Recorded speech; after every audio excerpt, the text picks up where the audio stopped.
I just want to point out that this topic is not my specialty area, and I only talk about it because Lauren keeps asking me to. I would rather talk about the peaceful, happy things, but sometimes we've got stuff that is important to discuss, and well, I can give you a perspective. This isn't going to be a theology of abortion. This is not going to be an astute legal analysis of what's going on, but it's going to be a reminder that as polarized as our conversations have become on this topic, in the US at least lately, that it is still complicated. So I'm going to be using my program Prezi here. So I'll be looking at my notes over there. I won't be able to see what's going on like in the chat and such during this time. So if you need to stop me for any reason, someone's going to have to unmute so I can hear you. And because of that also, I'm not sharing my screen. So you'll want to make sure that you're on presenter view so you can see my slides there. All right, so since we're talking about abortion today, yay, everyone's favorite topic, I thought I would start with teddy bears. No, this isn't just, to soften you up to the topic. There's something to it. When I was a kid, my mother made me a teddy bear. It was really stiff, like it was packed really tight with the stuffing, and it wasn't all that soft because that was the fabric she had in the 70s to make it from, and but I treasured it because she had made it, and it was about 2 feet tall, kind of red fur, and I kept it for many years for that reason.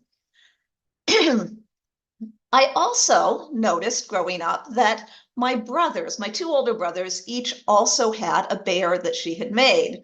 But for years and years, I assumed that she had just used a different pattern to make theirs because, well, my bear had curved arms and legs and such and shaped to the face. Theirs were completely flat.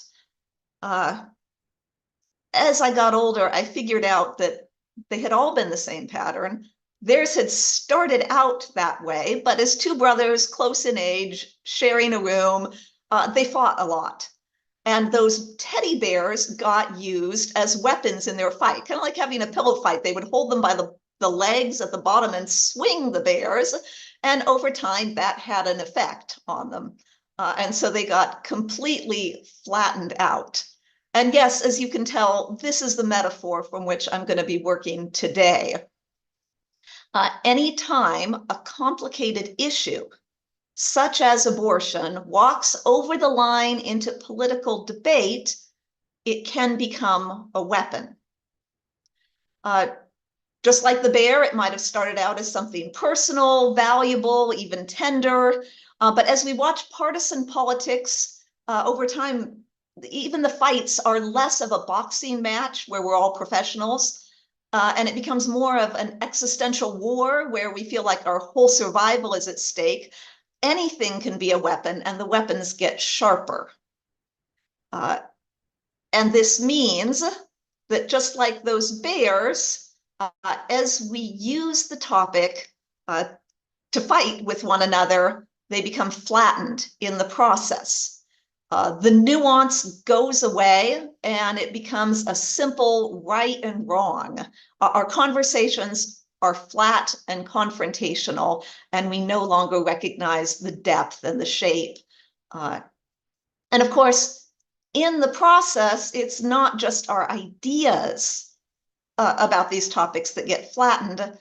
There are also people in the mix who bear the damage as well. So I want to talk a little bit about the national landscape and the new complications post-Roe. I'm going to talk somewhere in here about my own experiences, and I want to talk more about the broader conversation in the evangelical and the Adventist world, and how we can restore nuance, hopefully, to the discussion of abortion. So starting with the problem, and just in case it's helpful, I'm just going to zoom into the full screen at this point.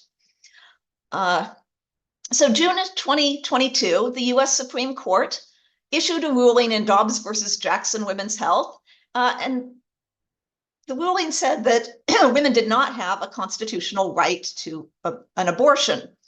The ruling overturned the 1973 Roe versus Wade ruling, which had granted abortion access based on the right to privacy. It said medical privacy should mean that the government can't get involved in your medical choices. Of course, abortion had been a hot button topic in politics for decades since this ruling, as we've all noticed. But the specific victory for conservatives, particularly conservative Christians, has not settled things down.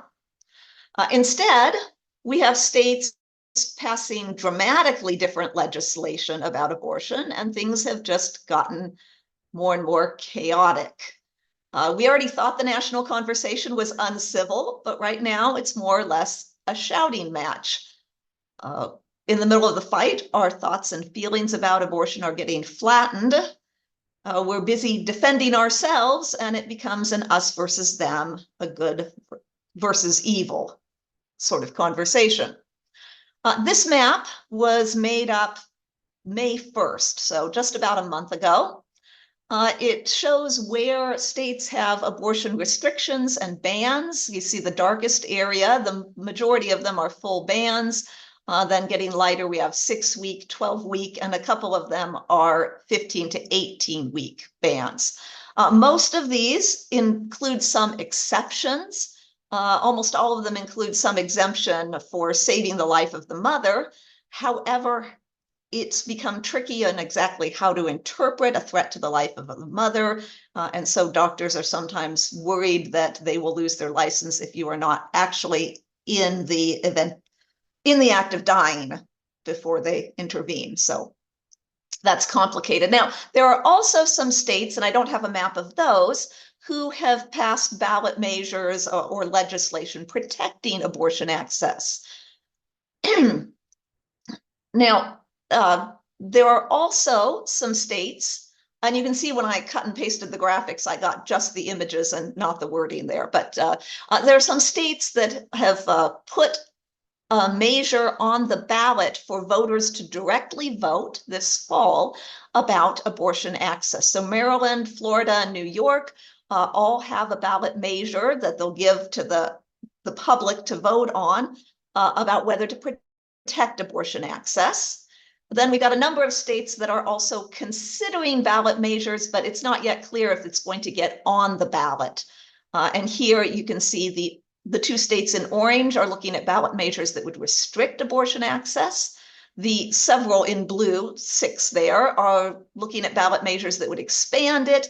And the 2 states in purple have the possibility of conflicting ballot measures, both a measure that would restrict access and one that would expand it. So we don't know yet if these are going to end up on the ballot and what voters will say, but it's going to be a very eventful November in the US. The important point is that the arguments are not going away. And in the process, the complications are getting flattened out.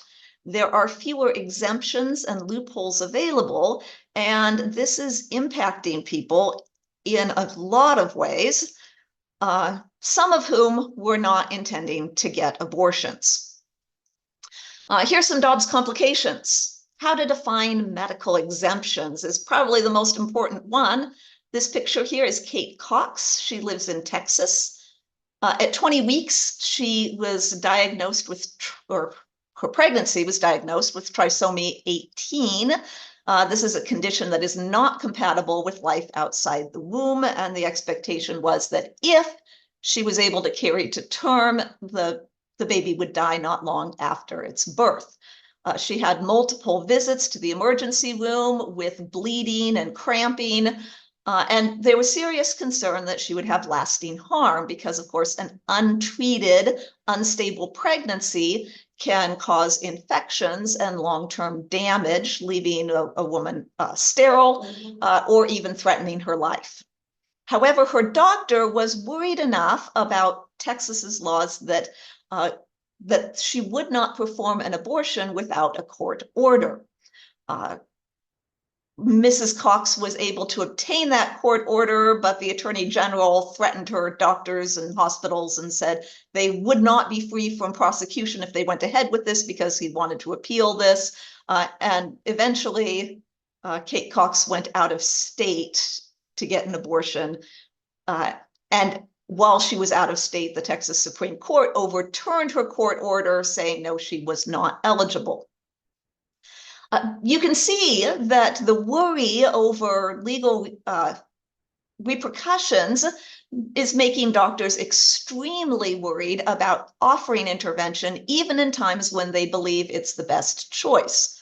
A group of 5 women sued the state of Texas for damage because the exemptions were unclear. This included one woman who went to, whose uterus had ruptured, or sorry, not her uterus, the placenta had ruptured. She was at high risk of an infection, and she went to the emergency room, but because the fetus still had a heartbeat, the doctors would not intervene. So she was forced to carry on this pregnancy for a couple of weeks then. And wait, sorry, I'm getting my examples intertwined. This one is I think this one was a matter of days. They finally did intervene when she was going into septic shock, and it was clear that her life was in immediate danger. However, she has had traumatic repercussions and did have a risk to her life and was suing the state for being unclear about the exemptions. The state, of course, claimed that their exemptions were clear enough and she should sue her doctor. There's arguments going on about interstate travel and whether you can get medication by mail for a medication abortion, which happens at home, by getting your medication out of state. And states are now arguing about whether they can restrict their residents' travel out of state for the sake of abortion. The uncertainty, of course, is causing patients who are having medical complications to be afraid of doing this.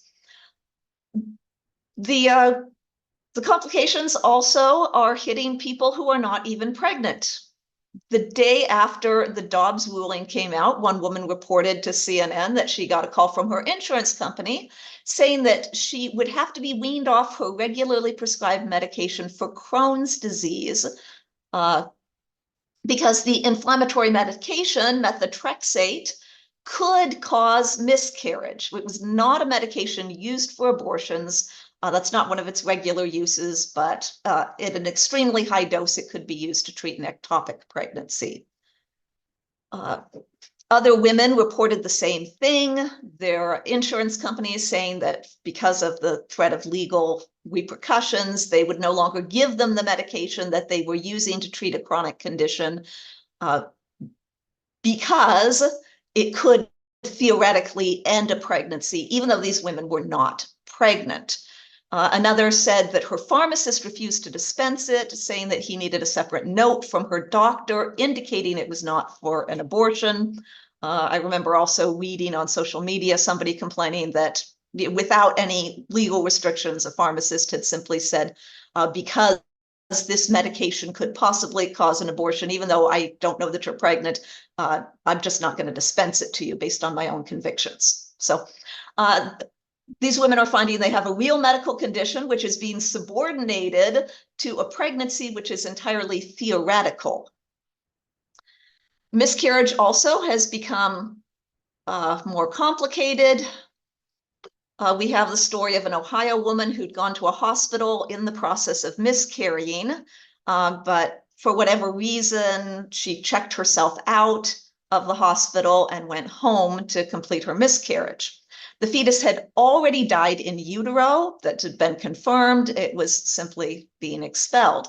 The Catholic hospital where she went notified the police after she left, and they would not comment to explain why they did, but the police went to her home and found that after she'd miscarried, she had gone on to work. They found the fetus there and they arrested her based on a law about a disrespectful or offensive treatment of a corpse. So now they end up dropping the charges in time, but this is significant because it appears that she's being blamed for not granting the fetus, her pregnancy, for not feeling like she had just lost a baby and was not grieving appropriately. They didn't like the way that she had handled the fetal remains.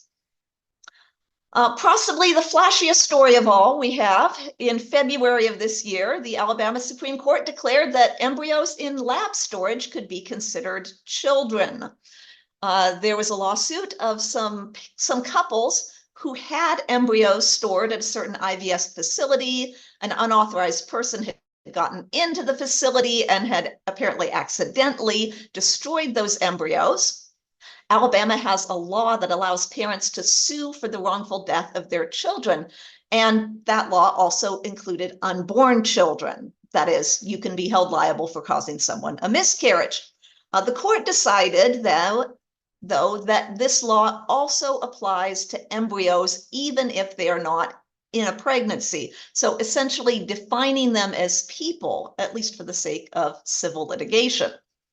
You can imagine this through the assisted reproductive technology facilities into a panic, and IVF facilities in the state halted all of their processes, and there was a great hue and fervor about trying to protect that, but the statement of the Supreme Court is still on record, essentially granting an embryo the same status as a child, and this is going to have repercussions one way or another.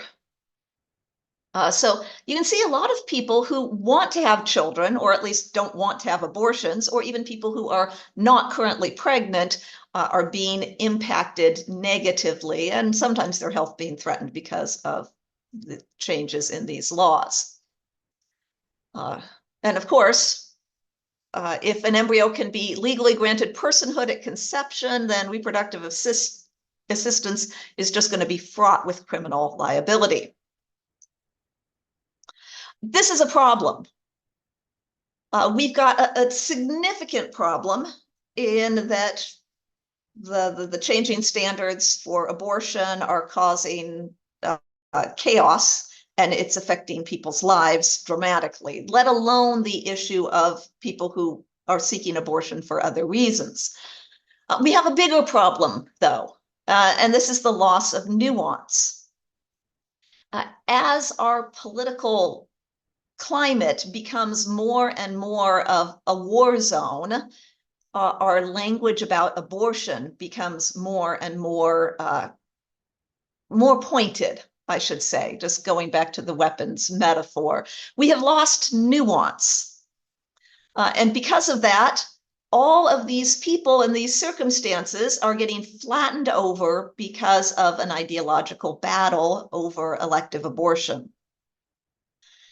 I like to quote my former colleague here. He's somewhere else now, but William Logan, Dr. William Logan, professor of history, like to say that nuance is the beginning of wisdom.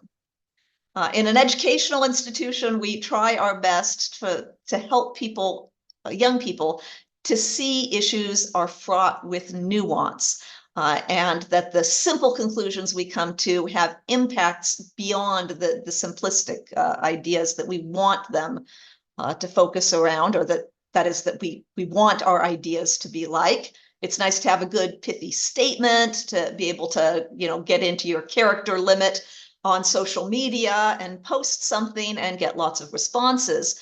But the things that get lots of responses and likes and reposts never have room for enough nuance to be truly accurate. And that's what's going on in our political conversations and in our religious conversations as well. You can see it in the way the evangelical conversation about abortion has changed.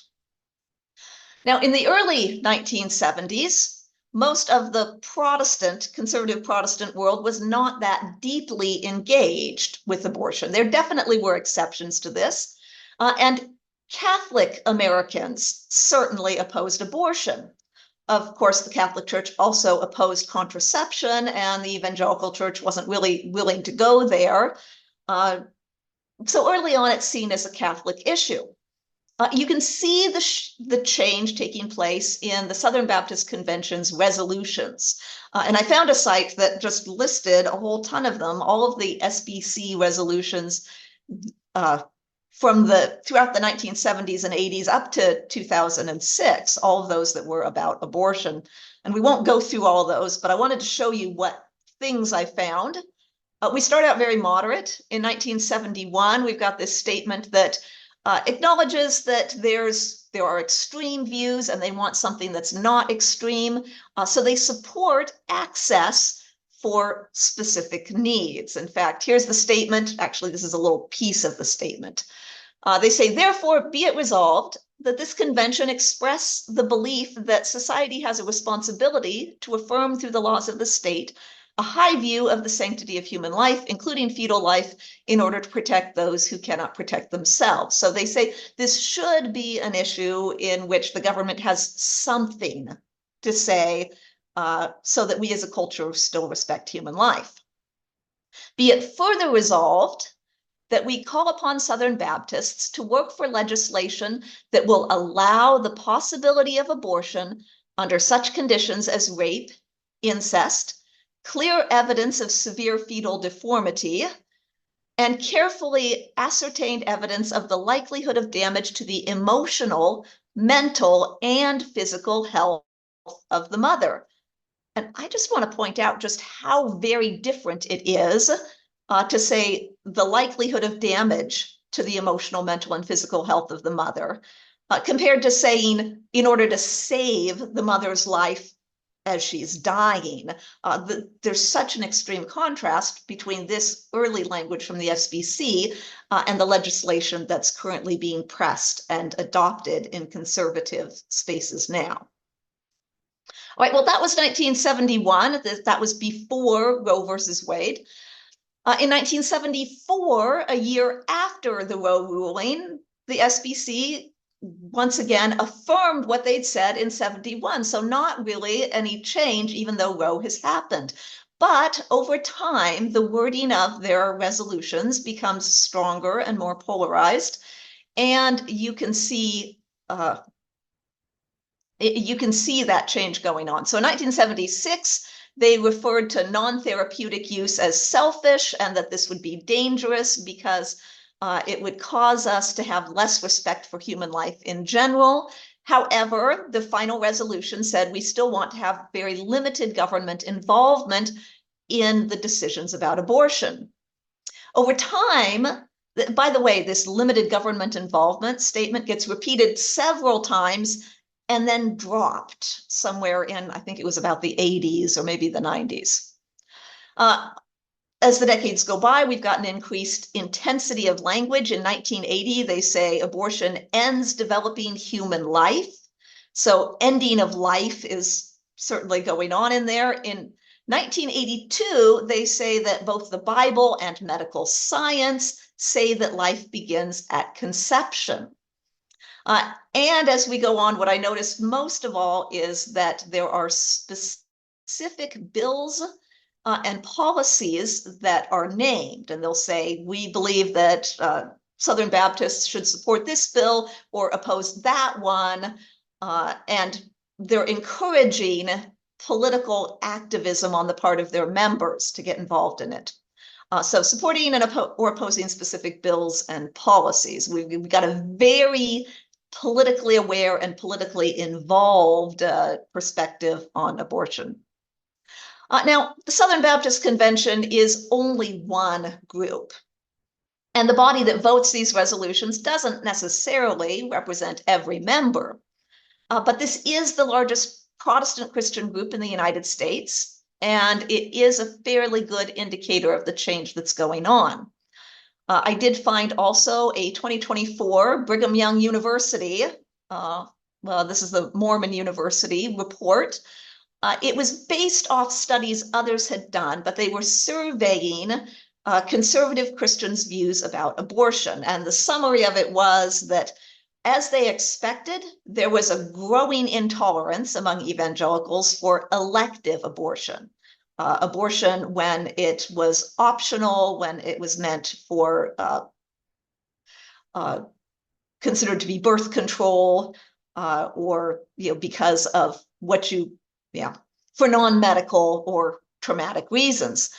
They also said they were not expecting to see this, but they saw also a dramatic trend where evangelicals were becoming less and less tolerant of abortion for traumatic reasons. That was the term they used.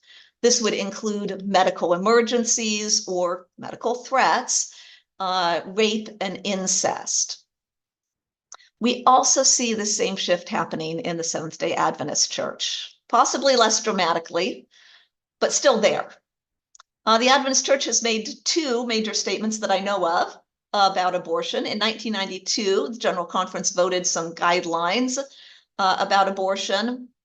And as you read the text of it, there's a block of content from the scripture. And they use biblical texts, first of all, to talk about how very important human life is and how it can't be treated lightly. They also have a block of texts talking about the value of human choice and autonomy. And the statement includes specific circumstances in which abortion might need to be considered. Just cutting out a little piece of that statement, I have here, the church does not serve as conscience for individuals. However, it should provide moral guidance. Abortions for reasons of birth control, gender selection, or convenience are not condoned by the church. Women at times, however, may face exceptional circumstances that present serious moral or medical dilemmas, such as significant threats to the pregnant woman's life, serious jeopardy to her health, severe congenital defects carefully diagnosed in the fetus, and pregnancy resulting from rape or incest. Sorry for stumbling over my words. The final decision whether to terminate the pregnancy or not should be made by the pregnant woman after appropriate consultation. Now, this one was helpful guidance for our Adventist hospitals for some time, but there was a growing dissent, concerned that we were not sufficiently pro-life, and of course the conservative fringe did often try and make a scandal over the fact that abortions were performed at Adventist hospitals. In 2019, the General Conference put out another statement, and this is the point at which I got involved in the issue because I had already experienced a miscarriage that required medical assistance, which plunged me a lot deeper into learning the complications with restricting abortion. In the 2019 GC statement, you can see clear allusions to the political conversation going on. Early on, it talks about how God cares about us in spite of sin, and it used the word terminated. God could have terminated human life when sin came in, making a parallel to pregnancy. There are references, kind of oblique ones, to the idea of fetal personhood, and also to the idea that personal rights for a pregnant person are suspended during pregnancy. That is, it says human life, all human life belongs to God, and we're just stewards of it, so we're obligated to take care of it as God's possession. So the language is limiting the autonomy of the individual to make decisions about their own pregnancy based on that idea that God owns all human life. Now, it does not say that there shouldn't be conditions in which abortion is performed.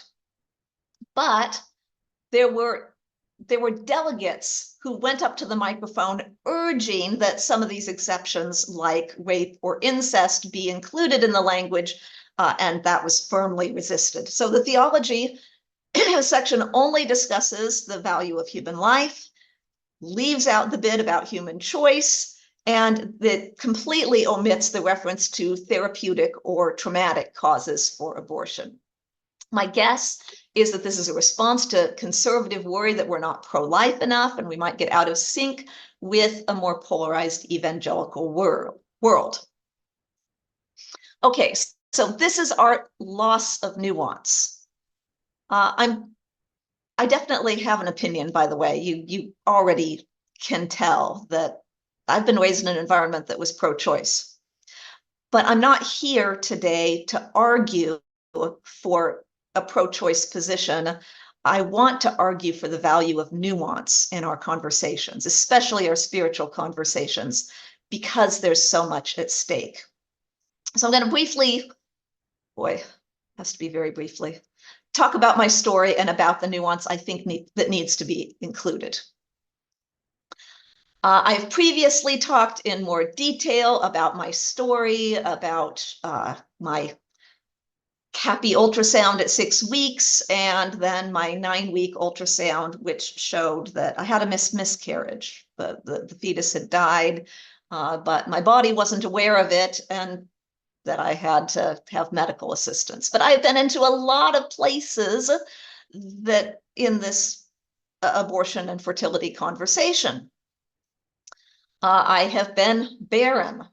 I've been the person who looked enviously at other women who could conceive even when they didn't want to. And I have wished that somebody would choose to give up a baby for adoption because I wanted to adopt it, even though I knew at the time that that was not a simple solution to the problem of unwanted pregnancies. I've been a fertility patient. I remember distinctly that before you go through IVF, you have to make a lot of decisions about these theoretical embryos. If you have more embryos than you want to have pregnancies, you have to decide in advance whether you will donate those to other couples and have something that is like adoption, only at the embryo stage, or if you feel this is too complicated and you would like those embryos to be used for the training of embryologists, which means they're not going to result in children, those embryos, but because the embryologist has gotten that practice, more couples will be able to have them. Or if you feel like the simplest and best thing to do is to have them destroyed. So we had to check the right boxes about that ahead of time. I've been in the position of having to abort a lost pregnancy. The procedure that I went through was exactly the same one as is used in an elective pregnancy, even though the fetus had already died. And let me tell you, it was horrible. And I hated it. And I can't imagine somebody using it for birth control, but that's just me. In addition, that experience got me in touch with a whole online community that was about pregnancy, loss, miscarriage, and stillbirth. And I saw just how medically complicated pregnancy was. I was able to have children after that. By the way, you can see my family here. That was from like, I don't know how many years ago, but those babies, those toddlers there are in 5th grade now. My first oldest child was conceived through IVF. My 2 younger children were donated embryos from someone else's IVF. The process of having them, though, did nearly kill me. It was actually serious touch and go after their delivery. And after the fact, I went to a cardiologist because of the damage to my heart, my lungs, and all of that in this process. I was in ICU for about 3 weeks after they were born. And the cardiologist said that I should probably not have any more children because another pregnancy would probably kill me. So I did also get to spend some years fearing pregnancy before I was able to have a hysterectomy. And not that I was terribly fertile, but we were friends with another family who had experienced infertility. And then she had conceived at the age of 50 because her doctor said, well, let's take you off of birth control so you can go through menopause naturally. So I remember that worry. I would start to have nightmares and wake up and remind myself I wasn't pregnant because I was afraid of having to make the moral choice. How likely is it that this pregnancy would kill me? How do I evaluate it? But if I were in that situation today, I probably wouldn't have the choice, because this happened in the state of Idaho, which has an abortion ban now. And I'm not even sure my doctor would have been willing to help me with the missed miscarriage. All right, it's complicated. This is a human embryo. Looks like it's being held, not an embryo, sorry, a human fetus. It's being held in a gloved hand. Humanness is complicated, and so is life. Is this human? And is it the same thing to ask, is this a human being? We all know that the fetus is different from the human being that carries it, but in what way? And I think one of the problems with our flattening of nuance is that the question being asked now is simply, is this fetus alive? The political conversation is, when does life begin? Well, I think it's pretty obvious that the human fetus is alive. Human embryo is alive, so is the egg cell or the sperm cell from which it came.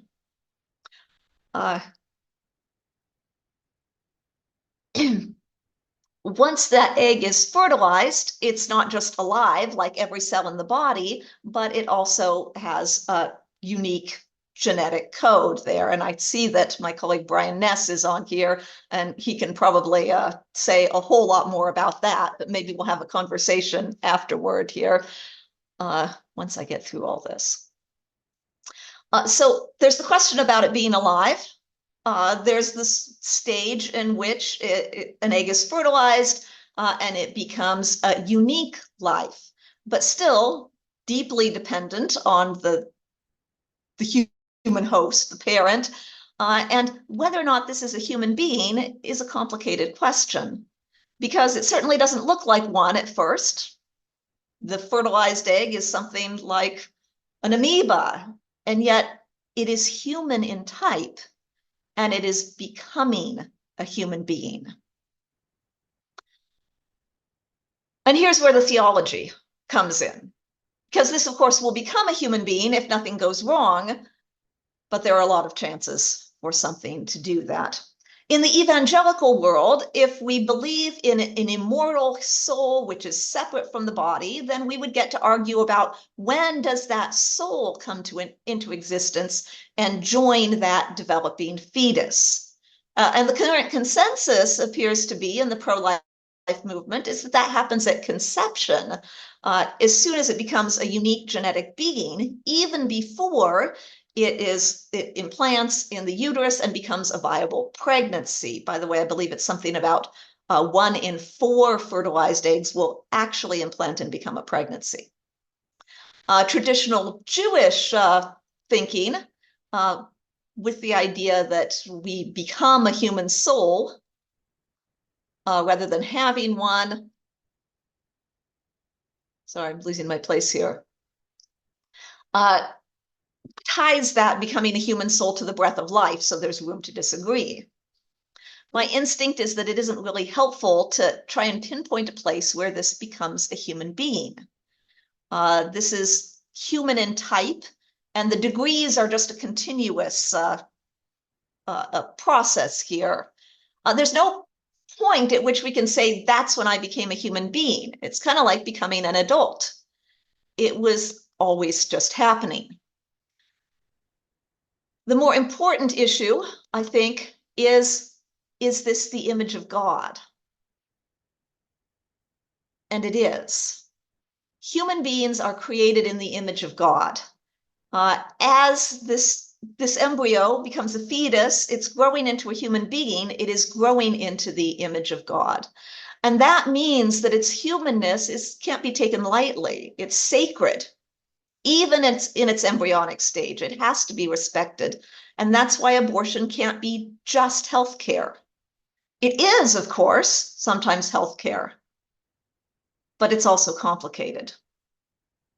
Now, this is where the pro-life rhetoric stops, and that's another problem, because the conversation shouldn't be just about the fetus.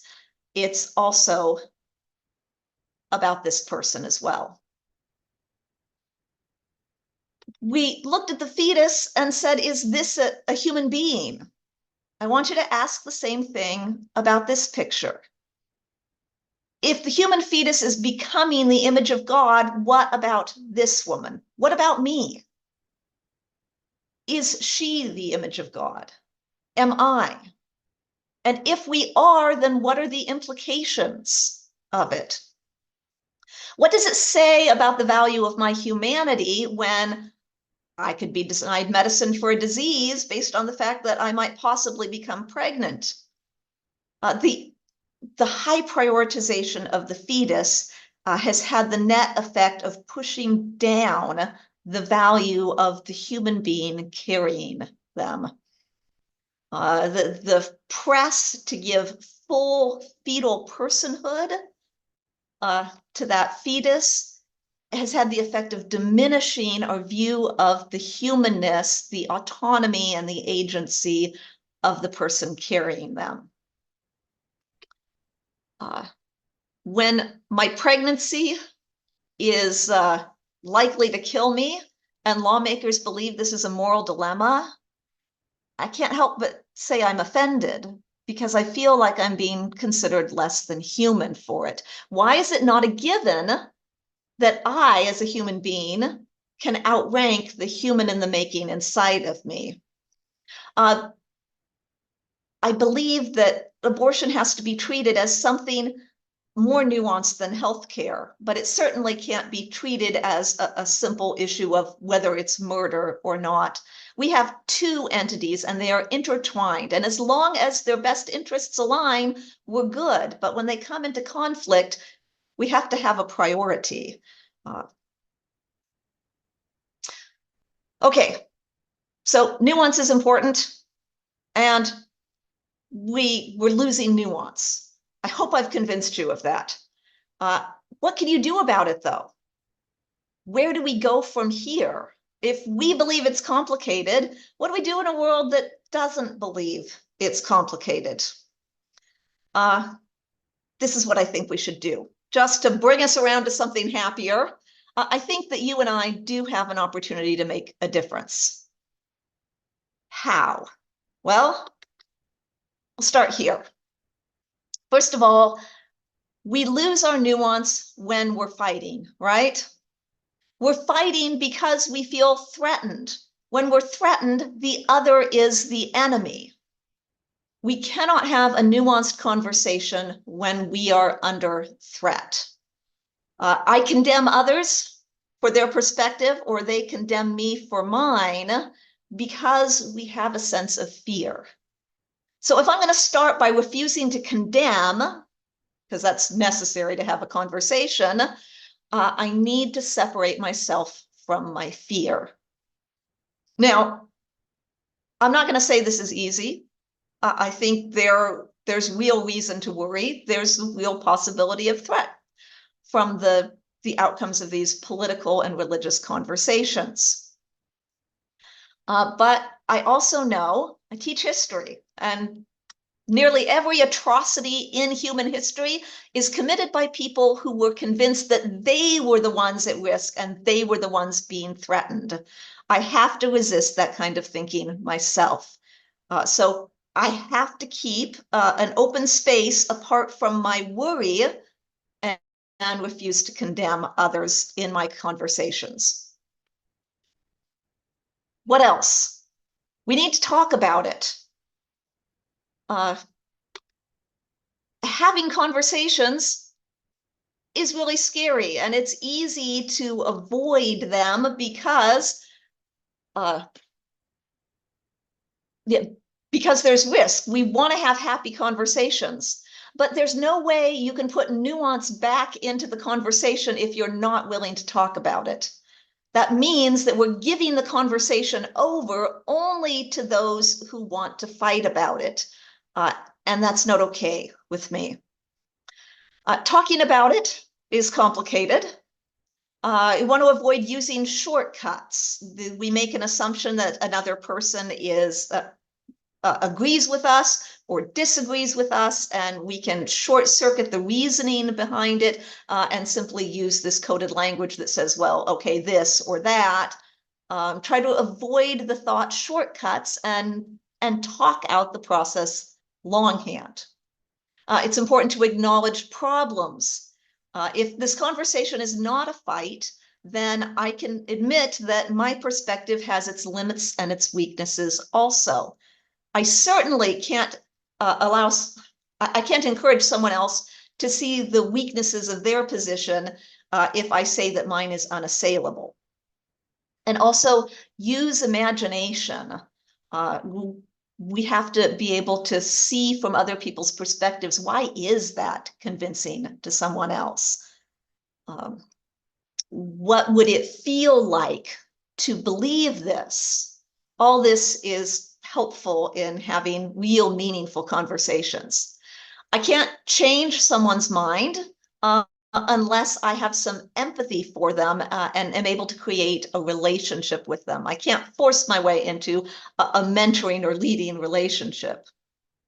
By the way, I need to give credit for some of this content to Kevin Wilson, the TikTok Chai pastor, for his recent talk here at PUC about making connections with people.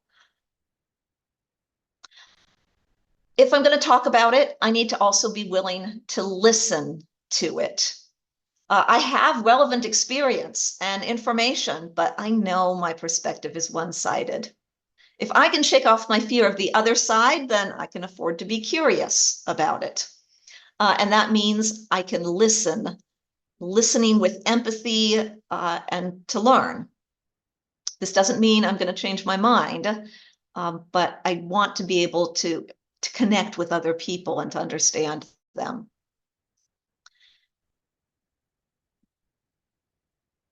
This one's harder too. When it's safe, tell your story. One thing that I discovered after my first conversation here on Adventist Today is that a lot more people have stories connected to this issue than we normally talk about. People I know contacted me and told me about their experiences, experiences that I would have had no clue. But our experiences humanize things and they make clear the complications. So not every space is a safe space to tell your story, I know. But when you can, do. It encourages other people to empathetic and curious thinking. Last of all, and yes, I know I've gone very long, vote your conscience. Make your choices based on your own personal convictions. I am definitely not suggesting that there aren't right or wrong answers to this question. I kind of think there are. Vote your conscience, but also love your neighbor, because that too should be a matter of conscience. Don't allow political conversations to flatten out these issues for you. Do your best according to your conscience, but don't forget to love your neighbor, because your political party is going to be happy to give you a loyalty test, a purity test to prove whether or not you're on our side or their side. But Jesus has given us this one test. By this, everyone will know you are my disciples if you love one another.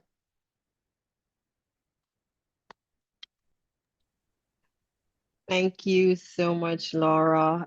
This has been quite appreciated, and I want to thank you for your courage, for sharing, and for the work that you've done to explore this concept of just the nuance that really helps us to kind of make our way through this complicated issue, as you've put it in the title of today's presentation. And I have a whole lot of thoughts and a whole lot of comments and questions. And I know there are a couple of hands already, and I'm inviting others to raise your electronic hands to join the conversation. The chat has been very active, so I'm inviting you to bring some of that conversation here. So much of what you said resonated with me. But I'll start with one of the thoughts that I had as you were talking about when you showed the picture of that woman and saying, you know, she's human. It's something I've conversation I've had with more than one gynecologist where I've said, I had a medical issue that almost cost my life. And two different gynecologists, their thinking was afterwards, as soon as I started to heal physically, definitely not mentally and emotionally as yet, were okay, so now you can have children. And another one when I was like, I'm not in the position to do that, and I'm telling him all the other things, about having a family and that kind of commitment, and say, oh, so then would you consider freezing your eggs? And I'm like, what about my care? I'm a human here, whether or not I have a child. And what are the things that I need to do to make sure that I can continue to be healthy? And so that definitely resonated with me that, women, whether or not they have children, whether or not they have to make these difficult decisions, are humans and should be treated as such. So thank you for that. Chris, you have had your hand up for quite some time, and you've been very active. So I'm definitely looking forward to hearing what you have to say. Please join the conversation. Oh, well, thank you so much. Thank you, Laura, for the presentation today. I posted in the chat, I used to have a mixtape of anti-abortion songs in my 20s and maybe early 30s, but I've since changed in that position mainly from the standpoint of religious liberty. And partly, I look at this as a chaplain now. The government does not tell through the medicine institution or the hospital when a person should be taken off life support. Mhm. I've seen several families. We've lovingly tried to say, this person has cancer throughout their body, and could we just give them a natural, comfortable death as possible? And the family puts their foot down and says no, and they linger for like 3 more months in the hospital with life support out the yin yang. For me, I used to be a Republican, now I'm a Democrat. I used to be anti-abortion, now I'm pro-choice. I'm just concerned about the government reaching into people's lives and telling them what they must do, what they have to do. What are we going to have in the future, that every family has to have 3 children? And unless you've had 3 children, you're not done yet? I mean, this just raises all kinds of just interesting questions that are maybe less ethical and more just procedural and government interference of families' lives. You can decide to not have children. You ought to be able to make that choice, and you can decide if you want to have 19 children, like some families in the media. So you have to pay for them. The government doesn't want to pay for the health care of the woman to not have a child, so they want to force her to have a child when she gets pregnant. It just doesn't make a whole lot of sense. Anyway, the comment, I don't really have a question. Those are just my comments. And I've never had an abortion. I'm a man. I've never had to. But like you, I've known people who have had a miscarriage and need to have a procedure to make sure they're going to be healthy going forward, etc. So how much is the government going to prosecute the doctor who doesn't have a safe delivery of a child? Is he guilty of something? On and on and on these questions go. And it's just more complicated. And I don't argue from a theological opinion. My theological opinions now are love your neighbor, let them be in their theology, and love them. For don't have to try to convince them that I'm right and they're wrong anymore. I abandoned that position. I appreciate your perspective and your discussion of growth in it too. And yeah, you notice the same thing in like the SBC. They start out saying we should have limited government involvement in this until you get to to the 90s and the 2000s, and they're being very, very specific about what bills that their members should support or oppose, and they want a lot of government involvement at the time. And there's the unspoken context of this is that we're coming from a history in which women's bodies were considered to, on some level, to be public property, that the state has an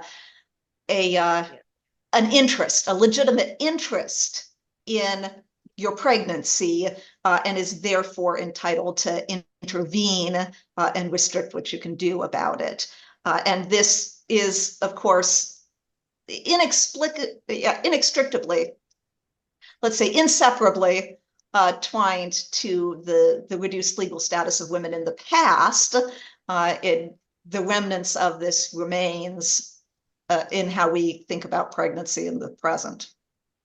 Well, and my objection, I think, goes back to the 2019 statement, and it's all the other statements that the church produces too. The church at the global level produces our statement without our input. If we were to have a magical vote of all 23 million Adventists now, and say, here's the statement, read it and vote whether this is your statement, whether you agree or disagree, it would be very interesting to know what the percentages would be of those who agree with our statement. and Very and I interesting, had, but unwieldy. yeah, I hadn't, read that statement in a while, and you bringing out that a mother's right over her own body is suspended while pregnant is a very interesting position. I hadn't noted that the Adventist Church had taken that position on that. Yeah, and it's implied rather than stated so much. It's suggested. Yeah, thank you so much, Chris, for sharing those nuanced views that you've been able to develop over the years. So now we're going to go to Judy and Brian Nez. I'm not sure if both of you are going to be talking to us, but please join the conversation. I'm not going to say, I'm going to let my wife say something, but we have to leave here shortly because I picked my mom up for dinner, but I'll let her say something here that's, I think, very relevant here. I think Brian said a little bit at the beginning about, I have stories on both sides in my family. My mother had a baby when she was 17 and gave it up for adoption. So we have a lot of open support for that in our family. But my immigrant grandmother had a back alley abortion. She probably had what we would call now hyperemesis gravidarum. She was so critically ill during every one of her pregnancies that she almost died, and she had some babies not survive because she simply wasn't able to eat enough for them to grow. But what I wanted to comment about is that back in 2006, a movie was made called Jesus Camp. And it was kind of a documentary about these summer camps or children's camps that were being done in conservative circles, with the idea that if the Taliban was training their children to be soldiers for Islam, then Christians should be training their children to be soldiers for God here in the US. So they would go to these camps at churches and they would go through this intense programming about the issues of the day, all kinds of different things. They were all supposed to grow up and become the next Billy Graham or President Bush or something, but they would give them little plastic figures of unborn babies in different stages of development for them to bond with and carry around and relate to. And they were programmed to believe that it would be the most horrible murder, the most horrible thing for any little unborn fetus, embryo, baby to die. And when Brian and I watched the movie with video clips of this, my first reaction was, oh my goodness, that is child abuse. These children are being whipped up into an emotional frenzy around the thought that they must never allow any little unborn anything to die, and that their life work must be to prevent this from happening. So that was, 2006. So these Jesus camps were happening around the beginning of the century here. those children have now grown up, are in conservative leadership positions, and they are acting out some of their trauma. And I've even talked with people who have said they have nightmares, and even though they know that there is nuance here, they have a terrible fear that God might not accept them if they allow any little unborn anything to die.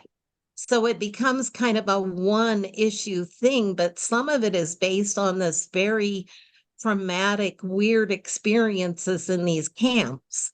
So it's kind of, that's an interesting part of this, I think. Oh, yes.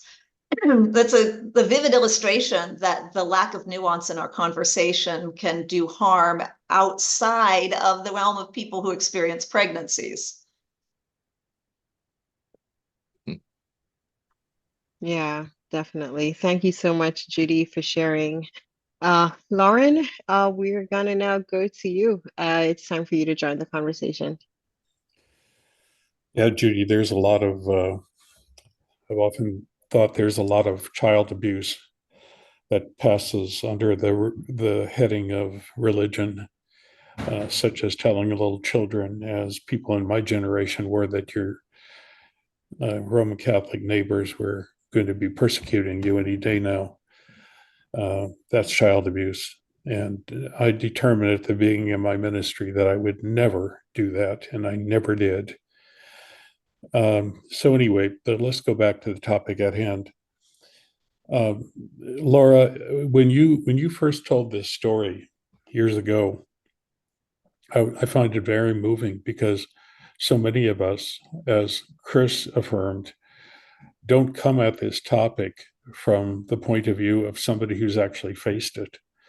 And so I just want to thank you and give you praise for your willingness to be personal and confessional and transparent about what you went through. I think it takes some courage, and it's much more meaningful for you to do that. And thank you very much.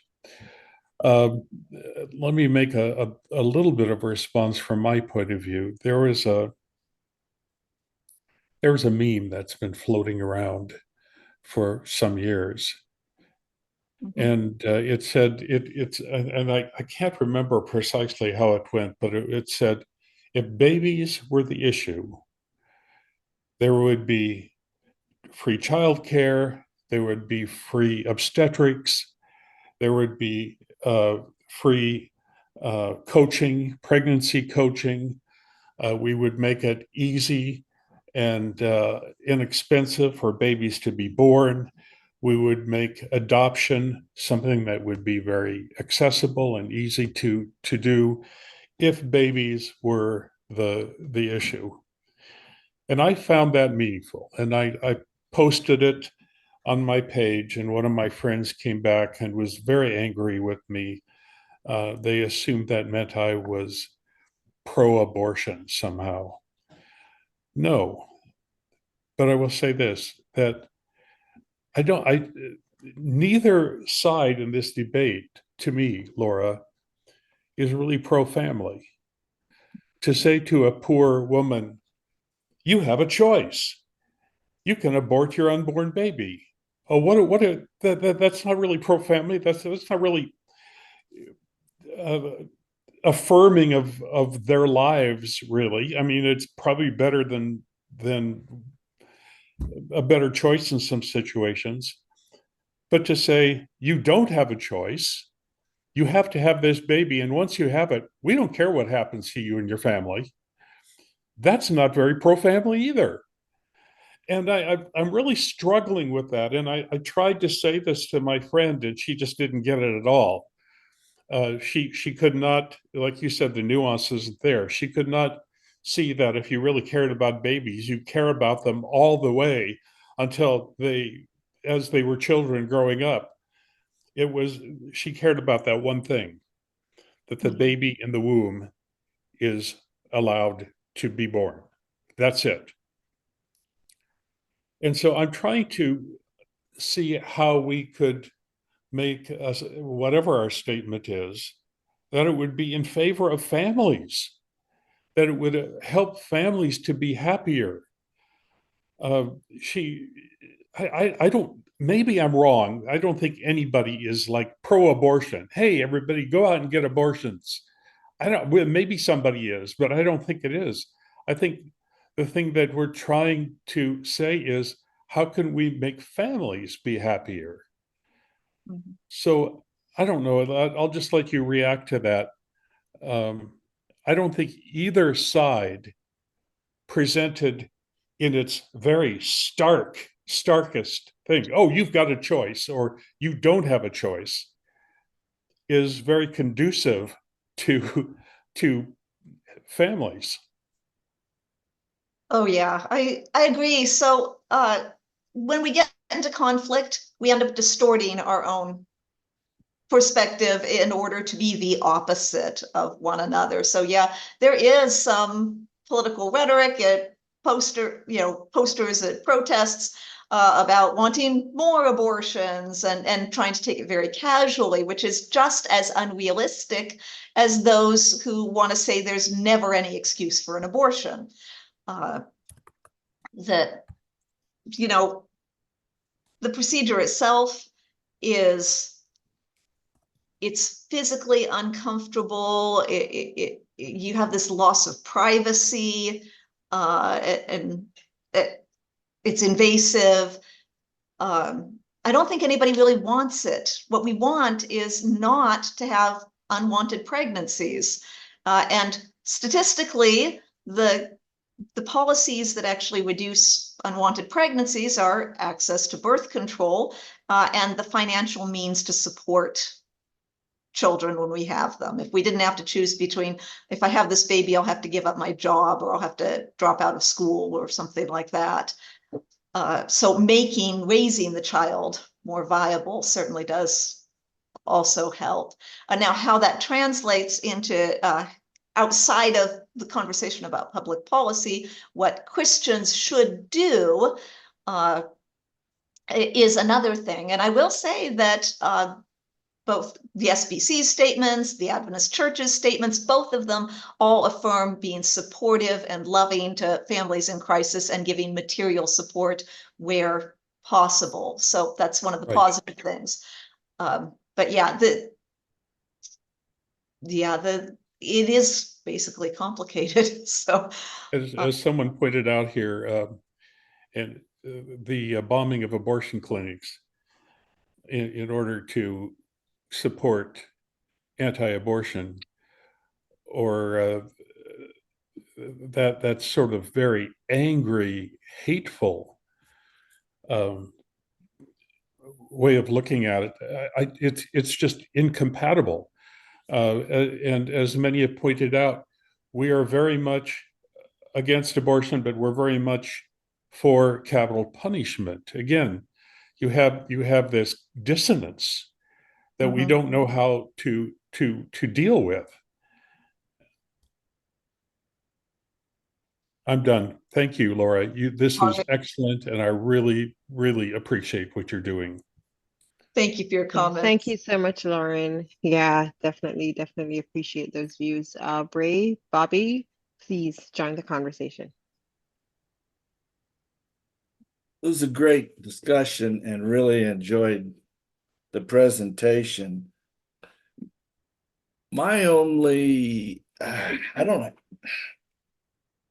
I'm looking at it as a little bit different because I believe in a person's choice. And from a religious point of view, in the church's history of having this department about freedom from religious views being enforced, I think the church is being very weak in speaking out on issues like this. It gives the impression that we as an organization want freedom for ourselves only to practice our religious beliefs at times, rather than speaking out for everyone. Because to me, this issue has been pointed out. It's not about children, it's about religion, period. There's all the other, like Laura says, nuances, but basically, we're having governments enforce a minority's religious beliefs, even though politicians are using that as a way of getting votes. So there's a lot of political prostitution going on there. I will support you if you vote for me. But I'm So just disappointed in our organization as a church of not speaking out better on such issues and saying, we believe such and such, but we don't want to see legislation forcing this on anyone. We simply don't do that. And this applies to the whole homosexual issue too. You don't see the church involved on the side of any legislation that's trying to stop bias or anything against homosexuals. So that to me is a really big concern in this issue. Thank you for my. I appreciate your comments. Yeah, religious liberty is definitely an important factor when we discuss how we're going to vote and what we think, what sort of limitations that there should be in the public sphere. Now, that is also a bit complicated because we all, it's hard to draw an exact line between our moral convictions and our religious ones. And so we all want our own version of a moral society, but I think that's why we have a democratic process. And I agree, having a minority position put limits on the entire body is really problematic.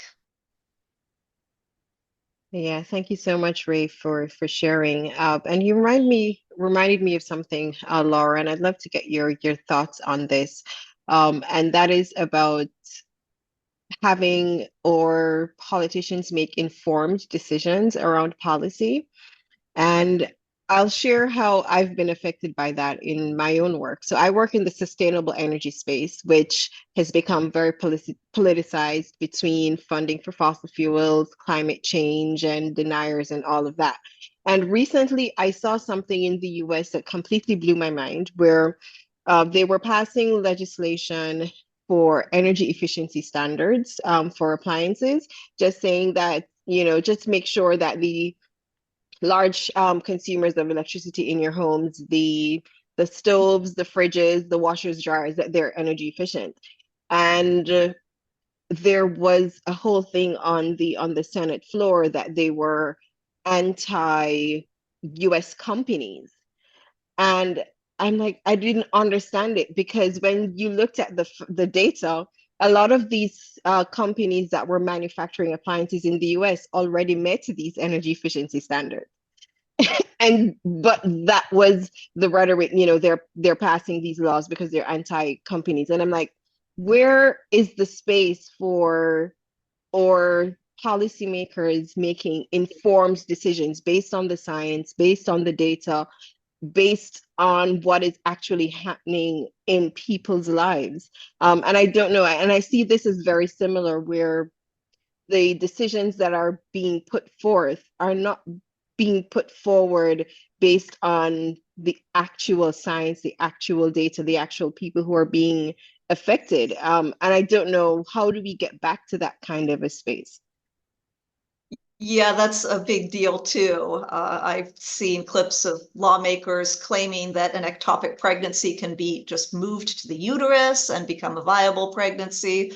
I wasn't able to include it, but there was an article about a recent survey about when does conception happen, because pregnancy is dated not from conception or when the pregnancy is established in the uterus. It's actually dated from the previous menstrual cycle, so that conception happens at approximately 2 weeks into the dating of the pregnancy, and you become pregnant as in it is established in the uterus. Well, they count that's about 4 weeks pregnant. So when you put a 6-week abortion ban, you've had maybe 2 weeks to figure out that you were pregnant. But by the survey, and they're surveying the public, not the lawmakers, but divided by gender, 43% of women got that answer question correct, and 20-some% of men did. So not even 50% of women knew that. And of course, then lawmakers are dealing with so much content, and they're not going to be experts on this. Do they really understand what they're passing? I don't know. Yeah, that is really the unfortunate reality that we have to grapple with. Alex, please, it is your turn to join the conversation. Hey, Thank you. Alex. Hey, Laura. I'm here with my wife and my daughters who don't want to be on camera, but we've really appreciated your presentation and sharing today. So I know you're a professor of history, and appreciate your friendship over the years. But I was just curious, in your studies, have you found examples of nuance or the lack thereof in church history prior to the 20th century? I think you're a bit of a medievalist, so I didn't know if there was anything that you've found prior to the 1960s and 70s here that stood out as informative to the conversation today. Well, I'm very much an amateur when it comes to the history of abortion and about the religious views. Of course, the religious views and the legal views are going to be one and the same in European societies for a long period of time. One thing I do know is that pregnancy was generally counted as viable at the time of quickening. That is, when the mother could actually feel the movement of the fetus. That's generally been about 20 weeks or so. And prior to this, the fetus is too small to feel, but they believe this is when the fetus actually starts moving, and so it's alive. And so when abortion was restricted or outlawed, it was usually from the point of quickening, because that was the space at which they believed that it was alive. Prior to that, herbal medicated abortion not procedures, but the recipes were fairly common, and because they didn't believe that the fetus was actually moving and alive, that this was something that just happened at quickening, and at that time it gained a soul, then that wasn't so problematic. Now, of course, having said that, there's no universal story for history. There was a lot of variety, but there are at least examples of that. You're not allowed to abort a pregnancy after, put it about 20 weeks. All right, thank you so much for that question, Alex, and thanks for sharing, Laura. That is quite interesting to note. Gerald, welcome to the conversation. Please share with us. Thank you, Chair Ann, and thank you, Laura. I too grew up with this general gestalt that abortion was murder. It was condemned by my church. I began to question that as a teenager, I recall. And it occurs to me that choice is certainly God's prerogative, and he puts that to human beings created in his image. But even going back to rules, we all go back to the Ten Commandments. So what is there in the Ten Commandments, and maybe what is missing, more interesting? Why is there not a Mosaic law that has echoes in Egyptian birth control? They are reputed to have been early on adopters of the IUD, peach pits in camels' uterus, so they didn't get pregnant on long journeys. And also, what about using midwives? Obviously, medicine intervened in childbirth in Egypt. Midwives making the choice. This is a male. It is therefore to be killed by national edict. And I think that certain of Israel's mothers took it upon themselves to say, well, I'll give God the chance by throwing my baby in the river. Hence Moses. So why is there no Mosaic law about this, more direct than thou shalt not kill? That's a really great question. Now, if my friend and colleague Jean Sheldon here, an Old Testament expert, were in the meeting, we could ask her perspective on it. But you're right that the Old Testament law does not appear to address elective abortion. There's some legal reference to an accidentally caused miscarriage and liability for that. But the idea of a voluntary abortion isn't addressed. And I'm not really sure why and how we should consider that, except that human beings are created in the image of God with this powerful moral choice. And it means that there are also consequences for our moral choices, and we have to take them seriously and take them wisely. But I'm afraid I don't have any real insight to you for why this isn't addressed and how it compares to other ancient civilizations. So maybe others will keep trying. Thank you. All right, thank you, Gerald, for that question. Chris, it is time for you to rejoin the conversation. What do you want to share with us this time around? Well, I was asked in the chat to clarify what I had said earlier about end of life and life support, out the yin yang. And so I did that on a private conversation, but and it's just kind of part of the greater ethical discussion, and that's kind of what we're having here. I have seen people who wanted to keep their loved one who was dying of cancer. They kept them as a full code, which means if they died, their heart stopped, they would call the CPR team to restart their heart and break their ribs in the process.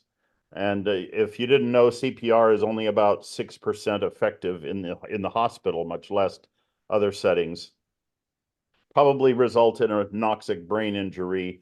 And we have this conversation all the time in palliative care of, what do you want? And usually it's whatever the family wants, we will do.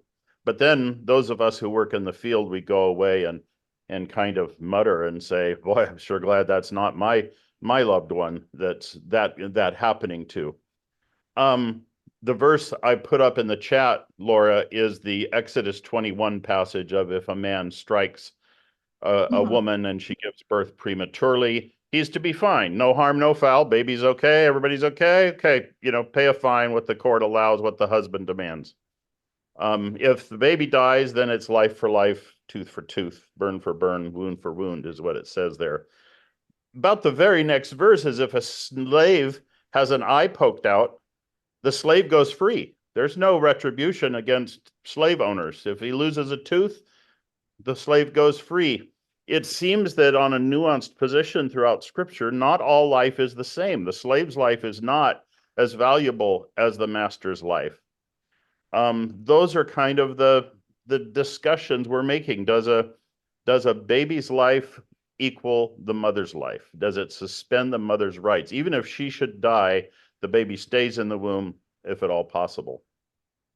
I'm glad for medical care that keeps lowering the age of survivability of children. I think that's amazing because children might die. There are things being done. Let me just give testimony. We had family, I put that in the chat too. We had triplets in our family last year born, a weird set of triplets, identical twins, and then a third child hanging out in the womb. And there was a complication. The identical twins, one of them was taking blood, too much blood from the placenta. And I'm the son of an OB nurse, so I can talk about these things. My mom delivered babies for 30 years or more. Too much blood was going to one baby. Not enough blood, therefore, from the placenta was going to the other baby. One baby was growing too fast. The other was being starved of the nutrition. In the past, this resulted in termination of both lives. And in our family's case, all three babies, the last three embryos of this family member, all three of those lives would have been lost. But they flew the mom to Houston. A doctor went in with instruments and cauterized in the placenta. I know they're doing operations on children. in the out, you take, deliver the butt of the child out, do the surgery, put the baby back in, sew them shut, carry them to term. These are the things that are happening. Those babies were carried to term, 3 mature children born at 34 weeks, that's 6 weeks early, but then they were in the NICU for a while, and those kids will have their first birthday in July, coming up in a few weeks. I'm so happy for those things. That's amazing. That can give life to people. Do we Yeah. require that of everybody? Do we require? No, sorry, you've got to go to the doctor and maintain this pregnancy, or who cares if you don't have enough money for a 5th child in your household? These are the questions that government is saying, ma'am and sir, or just the ma'am if she's a single mother, you don't get a right to make decisions about what happens to your body in these 40 weeks. We know better. We will make that decision. And the Southern Baptist Convention and the Catholic Church is saying, we will make that decision for you based on our moral values rather than any moral values you may have. Our values are more important than your values. Boy, government forcing people to do things medically in their own bodies. I don't know if I want to live in that totalitarian state. That sounds like Nazi Germany to me. Yeah, I see what you're saying, and I agree. When I was pregnant with my twins, I did nearly die of complications. And I had done some study on my particular medical condition, and I'd seen that there was a risk of stillbirth, and that the fix to that was to deliver early, and that there was also a risk of excessive bleeding. Well, I fixated on the risk of stillbirth, and I focused on that and talked to my doctor about that. And we ended up, I also got preeclampsia, so we had to deliver early anyway. Totally ignored the part where I had a risk of heavy bleeding. Now, my doctor had not been familiar with this particular condition I had before I had it. He also was not in tune with it, and I had severe bleeding and internal bleeding, and this threatened my life because in general we tend to put our children first, right? This is what we do instinctively, but it does have a very different moral weight when the state says we put them first above you, and you also have to fall in step. It's often been pointed out that I could save, if I die and am healthy, I could save someone's life as an organ donor, but I can't be forced to. I have to give my consent, and then paralleling to pregnancy. Anyhow, I saw your finger up. You're muted.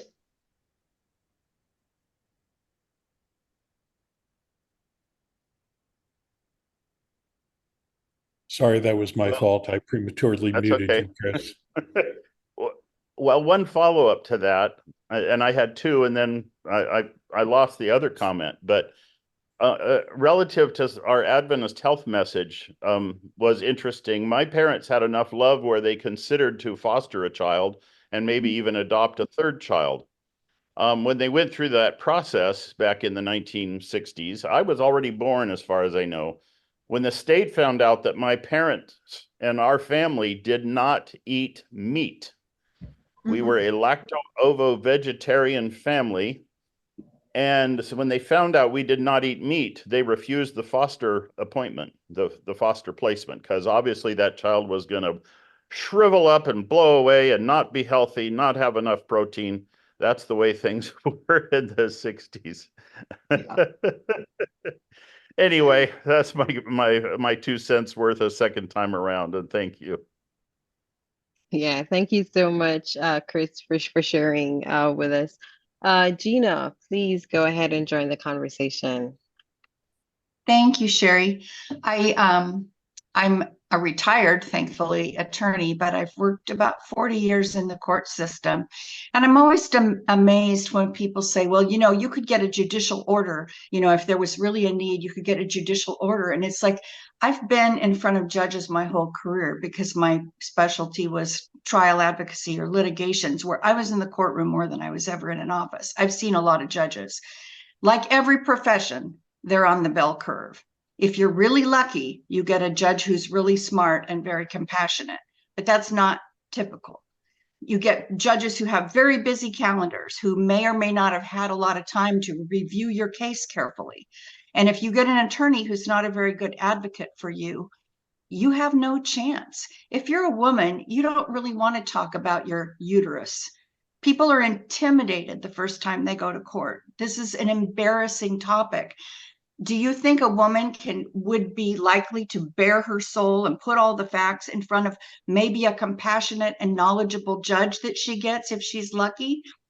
And by the way, courtrooms are full of spectators. These are not private proceedings. So add that to the equation when a woman goes to court to get this judicial order that everybody thinks is important. The second thing I wanted to say is just to add on to the judges, when I started practicing law, which was in 1980, and I worked in San Mateo County, we had one female judge, and she was not married and did not have any children. All the other ones were men. So what kind of a field is a woman playing at then? Thankfully, things have changed, but it took a long time, and we have a handful of women judges now. I also wanted to say that I've worked probably about 12 years in the foster care dependency court system, where children are taken away for being abused or neglected, or when they just have no homes. And people will always give an anecdotal experience about, well, my friend adopted this wonderful baby, and this is why abortion should be illegal, because I have a friend who was able to adopt a baby. I will just tell you from my experience, there are very damaged babies who come through the foster care system, and people are not lining up to adopt them. I had one client I can think of in particular who had huge birth defects, learning disabilities, very, very limited, went through foster home after foster home after foster home, which is a terrible way for any child to grow up. I also wanted to give the perspective of a student I have who's from China, who was bearing children during the time when China had the law that was you could only have one child. And abortions, she told me, are very commonplace in China because the government regulates how many children you can have. And if you get pregnant again, you will have an abortion. And the last thing I wanted to share, because I'm just a chatterbox today, was something I heard on the radio, and I wish I could take credit for it, which is there will always be abortions. Whether they're legal or whether they're illegal, there will always be abortions. So then the question is, if there will always be abortions, do you want them to be done safely in a safe medical setting, or do you want them in a back alley with a coat hanger? That's all. It was a good insight. There's a limit to how much, no matter what laws you pass, to how much you can control the actions of others, especially in an issue that's so complex. And by the way, Gina, I always appreciate hearing your experience and your perspective. Thank you. Yes, thank you. Definitely appreciate you sharing those experiences, Gina. Sometimes we simplify some of or things just because we actually don't have the experience and we don't understand. Lauren, please join the conversation. Yeah, I tend to join the conversation too much. My wife keeps telling me I talk too much, but I really appreciate what you've done here today. Gina, my feeling on this was affected a lot by a good friend of mine who worked as a social worker in a social work agency, and the story she told about children in the foster care system. It had a huge effect on my sense of, oh yeah, let's just let all these babies be born. Laura, do you mind? I just noticed my friend Gerald Winslow has joined the class, and I thought maybe I'd ask him to join in here. Unfortunately, he did not hear your excellent and very personal and very touching presentation. But I thought this would be a really excellent place to bring him in, if you don't mind. I certainly don't mind. Something that I think would be interesting to ask Dr. Winslow. He was my teacher of ethics and philosophy at that time. Actually, I think Jerry you briefly taught philosophy there too. It would be how in the system, in the Adventist hospital system, has the age of viability of children affected how we think about abortion? I think that's a really difficult question.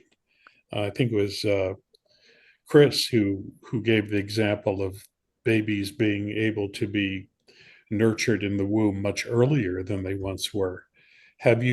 Is that something that you struggle with and face in your work as a medical ethicist? Well, first, thank you, Lauren. First, let me say how sorry I am, Laura. I didn't hear Professor Wibberding's presentation, and I hope it's available in some form. We record it's on our Okay. YouTube channel. I will definitely go and listen. And I came to listen and learn. I didn't come to teach. So I will say this. I'll post my email in the chat. And if anyone, I can easily email you an article that does a bit of history of the Adventist development of thinking about abortion and practical applications and some of my own views. It's in a fairly short Spectrum article, came out 2 or 3 years ago.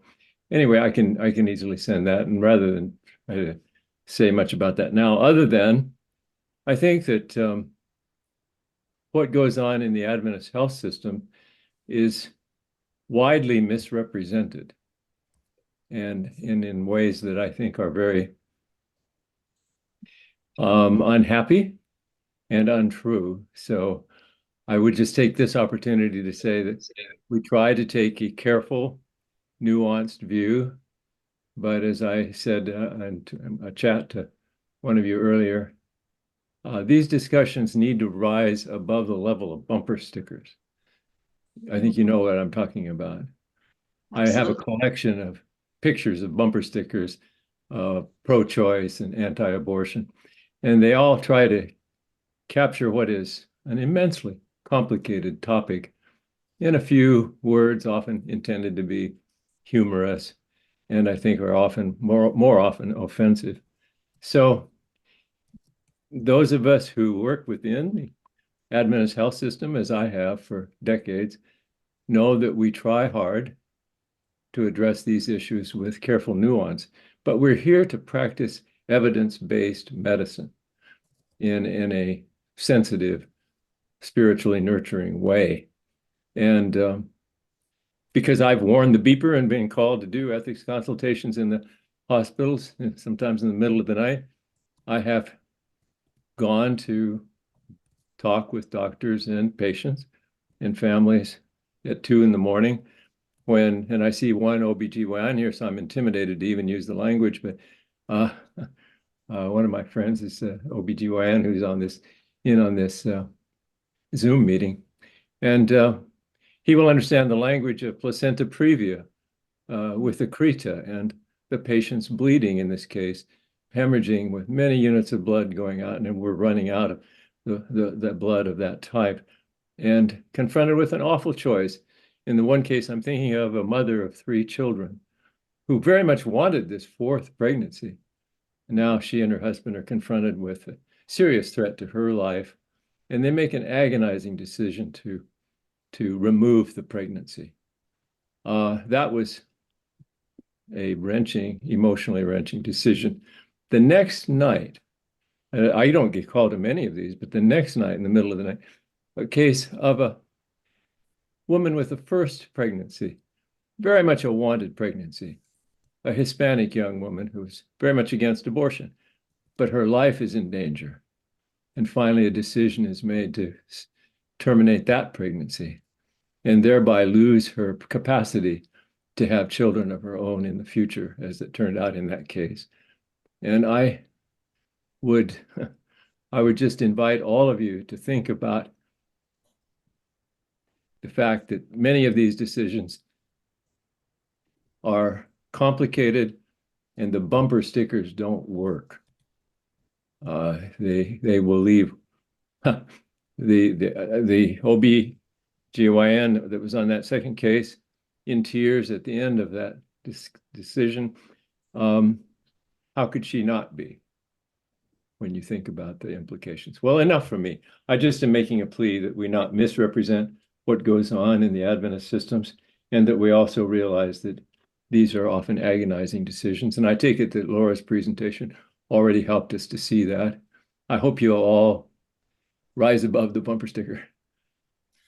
And thanks, I should say in Laura's, to recap what Laura said, she had a major section on nuance and our failure to have sufficient critical thinking on. And it was a great presentation, by the way. Thank you, Jerry. All right, thank you. Thank you. Laura, did you want to respond? I'm sorry, we didn't give you a chance to join in here.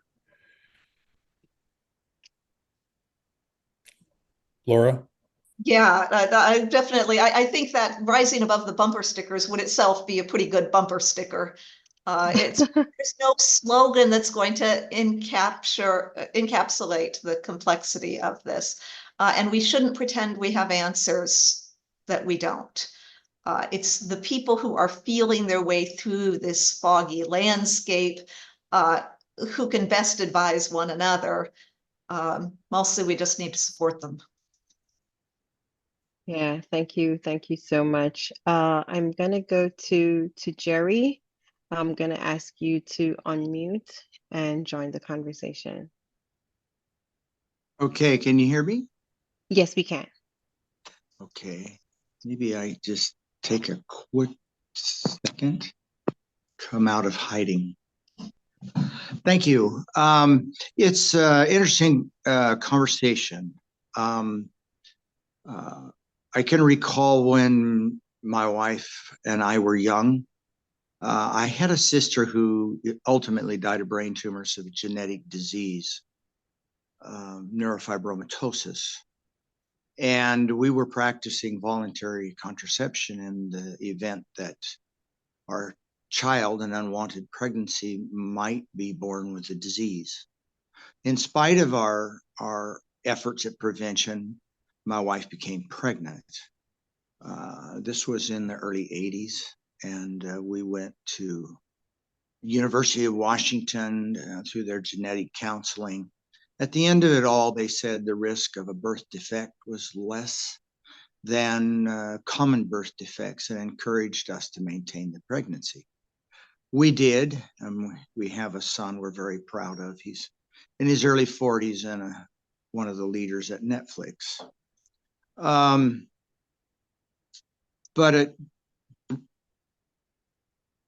What I see happening on the front of the criminalization around embryos, around 40 years ago, when we were raising cattle in Montana, we began to synchronize the estrus of cattle using prostaglandins and other hormones. We then inseminated them multiple times instead of once, went in at 7 to 9 days and harvested the embryos, and then transplanted them into recipient cows who'd been part of the estrus synchronization protocol, enabling us to have in 1 year more than you would have in a lifetime from one top genetic animal, a particular heifer. Now, in the process, our veterinarians discovered that they could take a embryo at 7 to 9 days, and they could open up the cell wall and divide the embryo into 4 sections. They left it then in a petri dish and fetal serum for about 10 hours, and then reconstructed a cell wall around each portion of the original embryo. Approximately 3 out of the 4 would become viable pregnancies. It's amazing the amount of technology that has come from the livestock industry over into other areas of medicine, human medicine. And I have a little grandson that will be 2 years old in August, the result of several years of IVF efforts of my daughter and son-in-law to have a baby. And this one embryo is the only one that took, and she was unable to get subsequent embryos for another pregnancy. And so when I see this law around the treatment of embryos, we have to realize a society that a punitive society is not one that will progress. And it puts fear into decisions rather than hope. And so I just would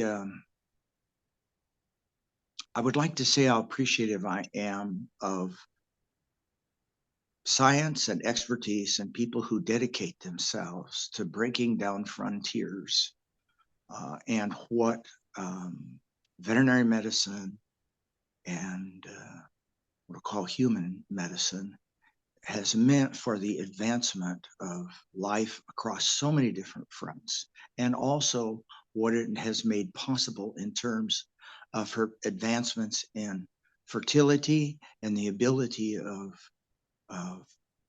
people to have children and enjoy grandchildren.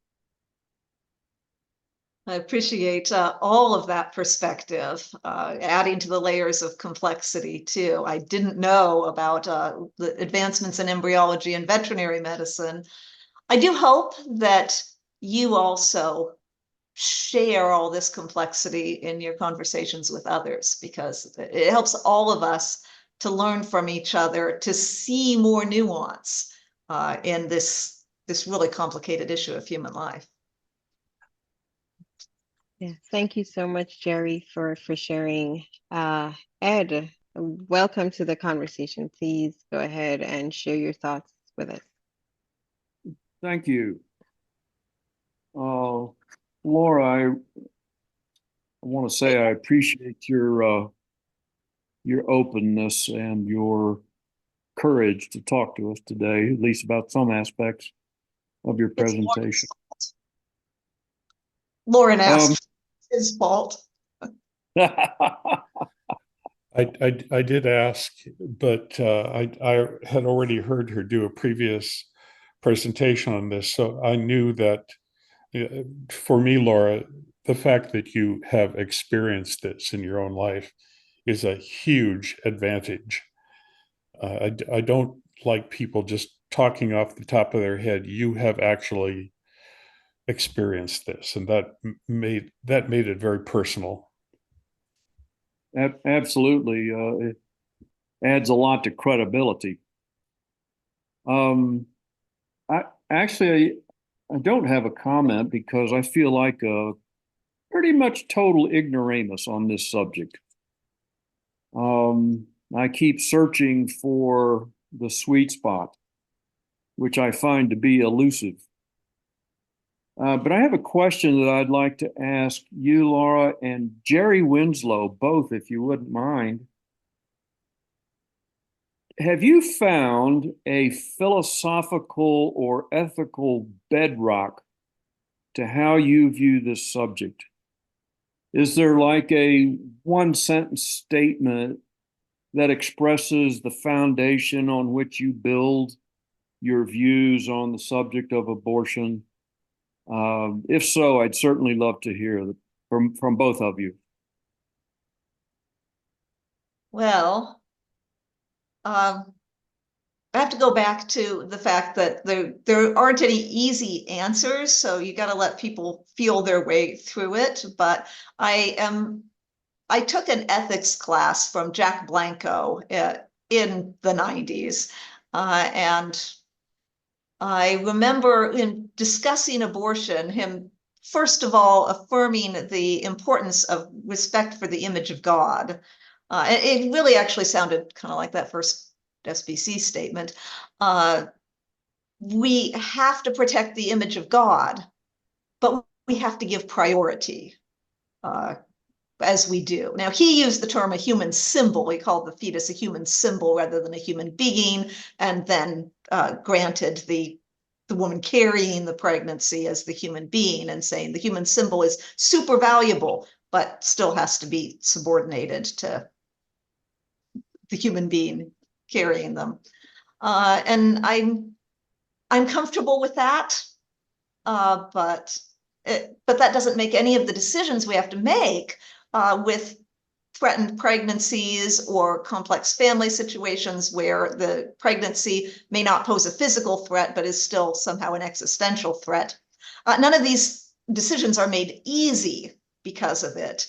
But the role of outside people who are not actually the ones making the decision becomes that much easier. It gives us freedom to step back and let those actually affected make that choice. So if I just want to, yeah, did Gerald have a response also?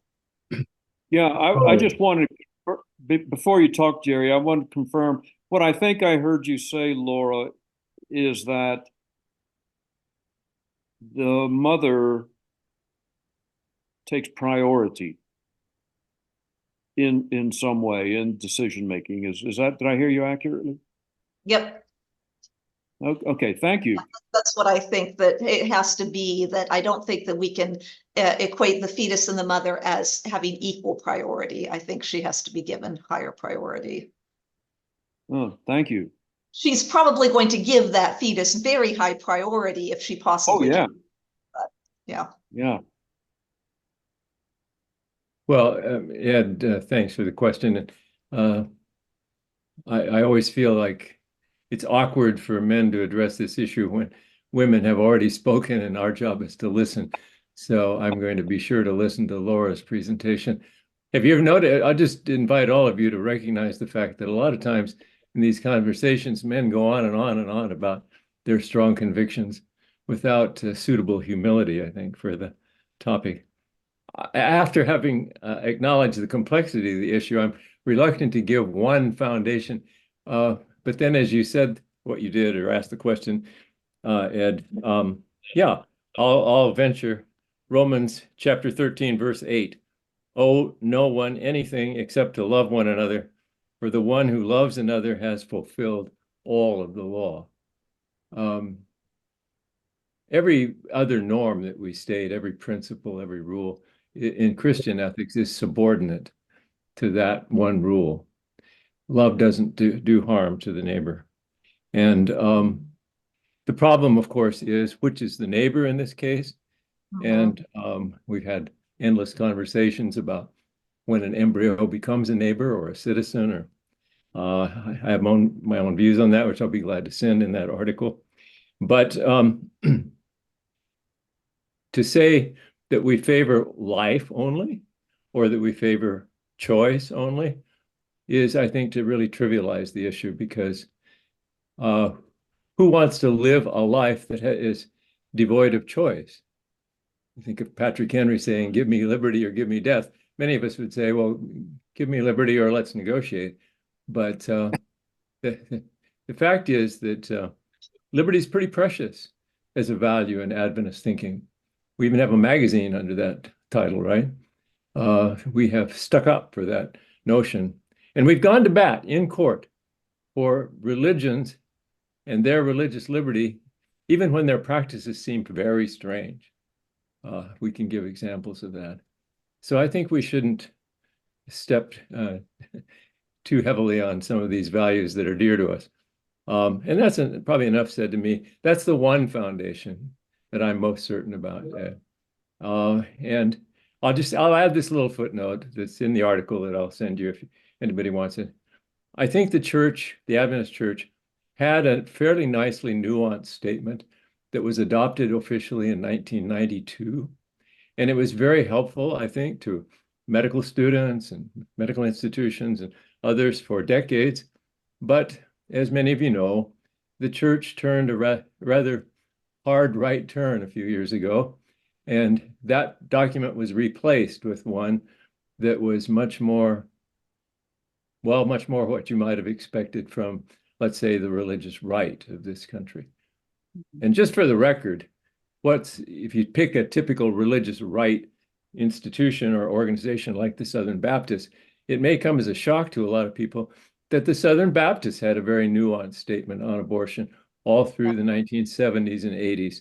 That it wasn't until it became a political issue in a football that they moved their own statements to the far right, mostly in the 1990s.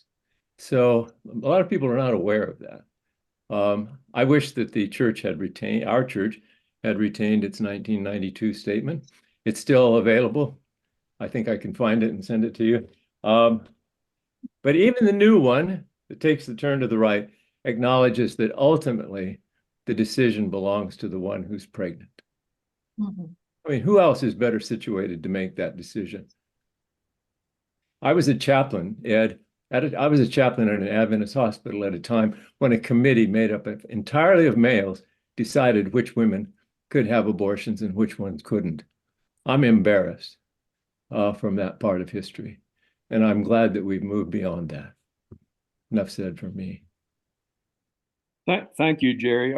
I'm under the impression that Adventist hospitals still on a de facto basis utilize the 1992 statement.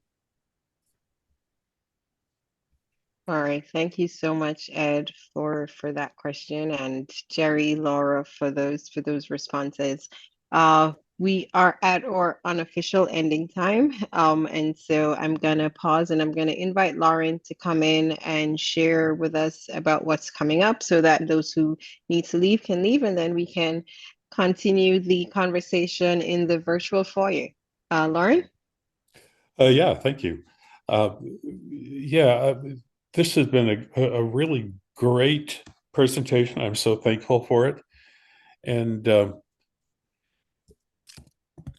I just want to ask a question after I'm through with this of Jerry and Laura and see if they answered. So I just want to give you a heads up. But next week, about a year ago, 2 years ago, I was doing a class at the Centennial Complex, Jim Walter's class, and I met a interesting fella, and a lot of you who are from the Loma Linda area know him, Michael Schofield.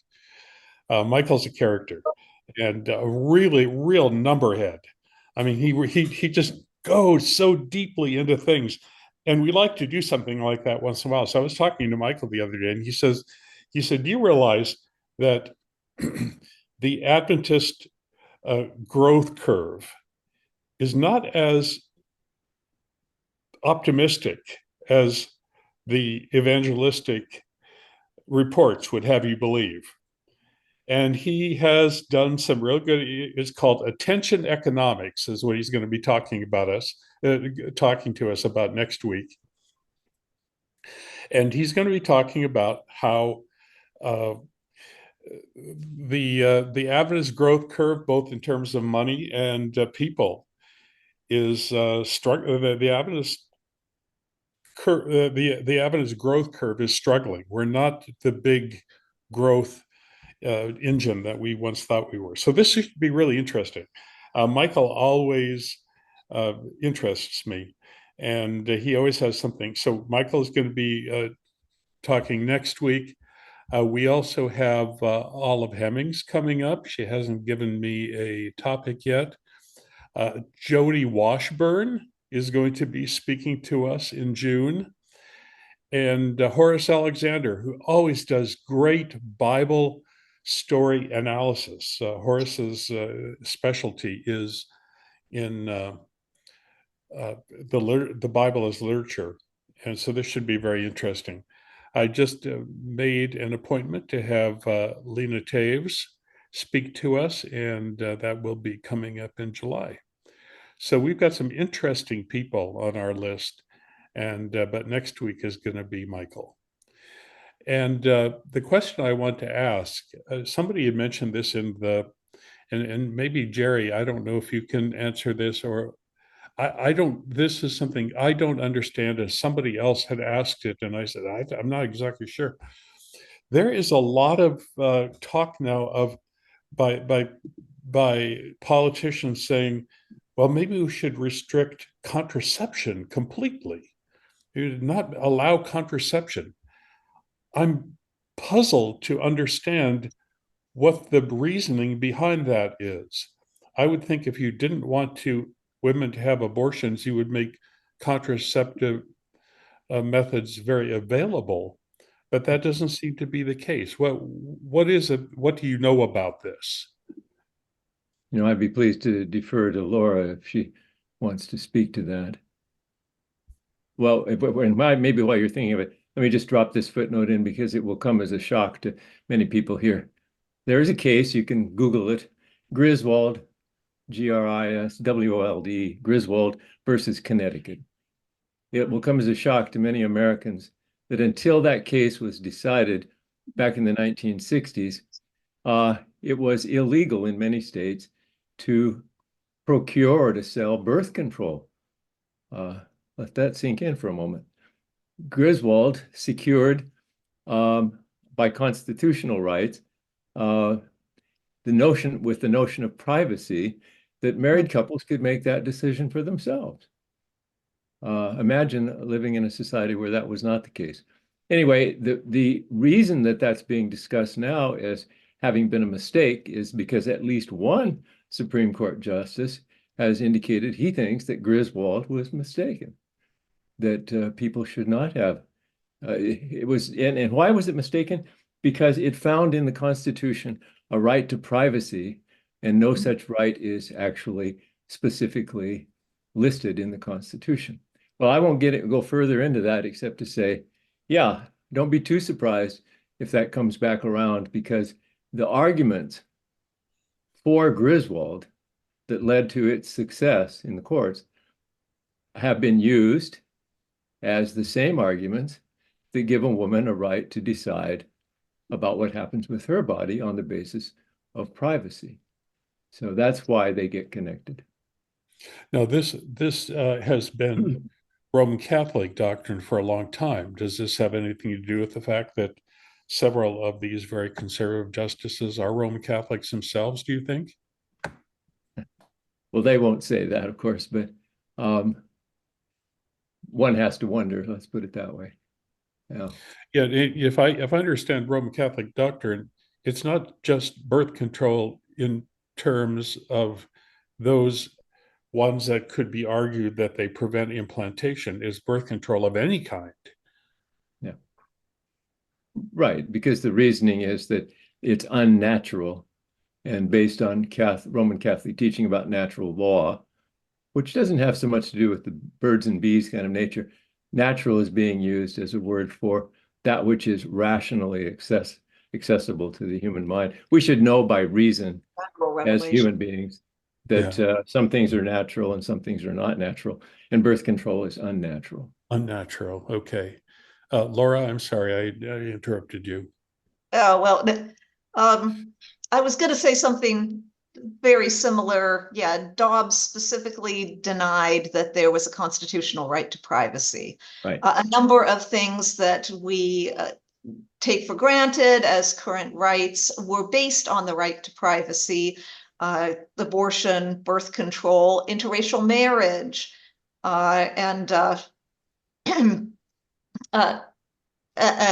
also I think gay marriage, or at least the decriminalization of same-sex intercourse. All of these are based on the idea that there's a right to privacy. The right to privacy, as I understand, was extrapolated from the constitutional right to free assembly, which denied that the government could monitor you based on who you associated with. So you can't use the NAACP membership roles to select certain citizens to spy on and such. If the right to privacy is now not there, then there are a whole lot of other things, other Supreme Court rulings that could be overturned because of it. And I don't know what the fallout will be. Now that that's on the record to deny no right to privacy, it's really up to the whims of the Supreme Court justices whether they want to address that or not. Oh, that's interesting. Thank you, Laura. I didn't understand that before. That's why some people criticized Justice Thomas, because he is married to a white woman, and they said, "Oh, okay, but doesn't that also fall under the same right to privacy?" I hadn't put that together before. Thank you. Yeah, that would be the Loving case. Right. Very good. Thank you. And thanks, Jerry. Yeah, thank you so much, Lauren. That was quite an insightful discussion just now. Chris, Lees, you've been quite vocal this afternoon. We appreciate it. Welcome back to the conversation. Just a pastoral story that comes to my mind where a woman did not have an abortion. She was a single mother. I had only been in the district a few months, and I got the call to go to the birth room with one of the elders for a language barrier overcoming. And the baby was missing some key vital organs. She delivered the baby. Baby was missing those organs. When they cut the cord, the baby lived for 41 minutes. And I spent 3.5 hours in that room with this mother. She gave the baby a name and held the baby tenderly. Grandma was in the room as well. And one of the things I did pastorally is I offered and invited her to have a memorial service for the baby, which we did. And I don't know, it was us preachers often attribute the Holy Spirit to helping us see things. And I had never done a funeral for a 41-minute life before, but the baby was wrapped in a blanket. It had a little plane on it, and the plane had a banner out the back end of the plane, and the banner said, "Help is on the way." And that became my sermon theme, that help was on the way. There's a prophecy in Isaiah that says they will not bring forth for adversity, which is implying childbirth. And I just talked about how heaven will be different. This woman has gone on to be happily married. She was single at the time, and she's gone on to be a mother a couple times over, I think, at this point. It's complicated. It's nuanced. Who are we to make decisions for people? I love that statement that the woman takes priority. Us males need to shut our mouths, listen, and support. And that situation really, that birth of that baby is one of the things I wrote in my application for taking my next units of clinical pastoral education, because it's an incident I will never, ever forget. And it changed my life. That's a very moving story. Yeah, I know there are many times when a genetic defect means that the pregnancy is not going to be viable outside the womb. And then the family has to decide whether they can grieve best by carrying the pregnancy to term, going through the birth process, and then being able to hold that child as it passes, or whether they can grieve best by ending the pregnancy then. And that's a tricky one, and one that it's an avenue that is being cut off by legislation that doesn't allow the intervention. I certainly know that there were women in the pregnancy loss forum who said they could not begin the emotional process of healing until they had gotten through the physical ordeals. But others feel like they can best honor it by having a birth process. And that's a really sensitive decision to have to make.